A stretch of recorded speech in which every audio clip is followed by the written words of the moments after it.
From the legends of yesteryear, the West Indians Malcolm Marshall, Curtly Ambrose and Courtney Walsh, to modern-day greats such as Glenn McGrath, cricket's fast bowlers have always drawn admiration and fear in equal measure. South Africa has a rich tradition when it comes to fast bowling. The sun-baked pitches are the perfect breeding ground for super-fast quicks, and the world's #1 bowler is their latest superstar.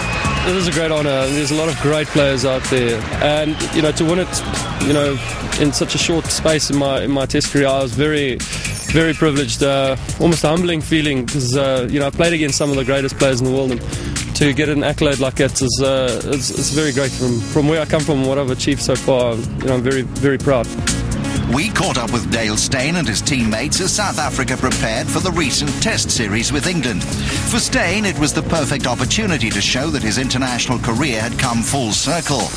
In 2004, less than a year after making his first-class debut, he was called up to the South Africa side as a raw 21-year-old for the home series with England. But it was a far from glorious introduction. South Africa lost the series, and Steyn subsequently spent 2 years in the international wilderness. I think the occasion gets the better of you sometimes. You start kissing the badge and things like that. You're young and you see other players doing it, and the hype does get you. It was fantastic for me, but as I've grown and I've played a lot more cricket, I've started to realise that my skills are the most important as apart from what my emotions are. Time away from the national setup gave Steyn the opportunity to work on his game, and he was a more rounded bowler when he was recalled to the side in 2006. Steyn repaid the selectors' faith in him by producing the first 5-wicket haul of his Test career, as he helped South Africa rout New Zealand in the first Test at Centurion. He continued his impressive progress, taking 10 wickets in 3 Tests against India and Pakistan in 2007, and picked up 3 Man of the Series awards that year.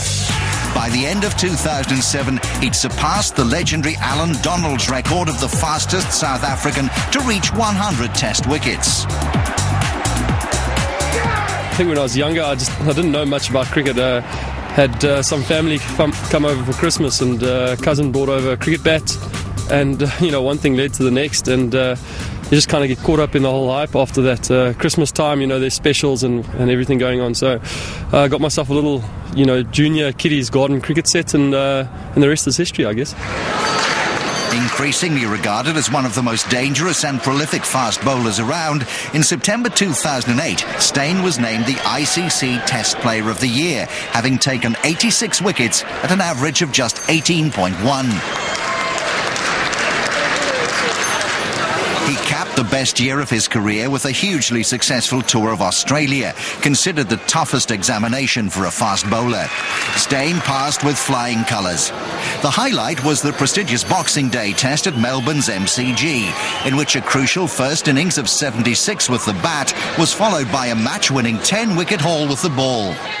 Going out to bat there was no real pressure on us, to be totally honest with you. I mean, we were so far behind, and we had almost we hadn't, as a side, hadn't written the game off. But I think many people had kind of thought, we'll get bundled out and they'll bat again, put on a big score, and then probably get bundled out again and go into the final Test 1-1. So we went out there and batted with a lot of freedom. Fantastic game. I'll always remember it. I probably hit 1 of 2 sixes in the game, so that was my favourite thing. And 76 against Aussies, I'll cherish that for a long time.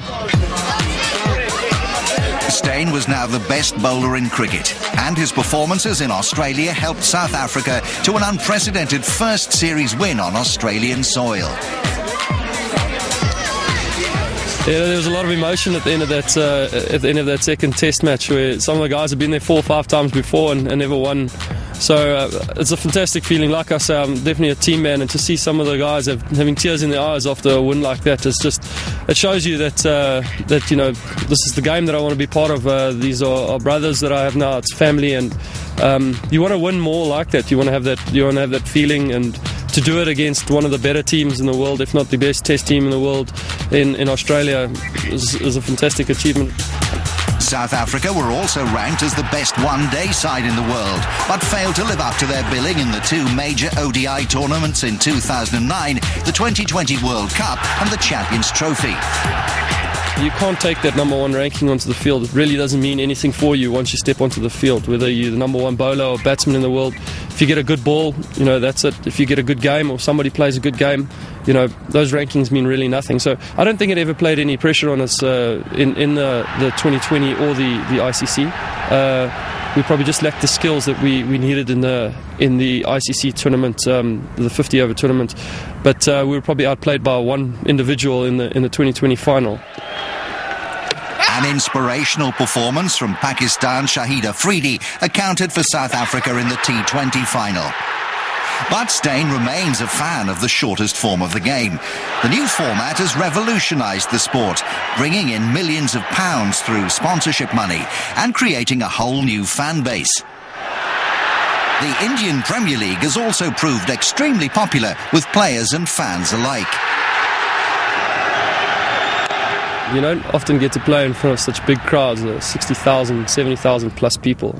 Almost feels like you're at a football game, with those big stadiums. I know, in South Africa we only get the small crowds of 20-odd thousand. That's full capacity. So it's something really, fantastic to experience.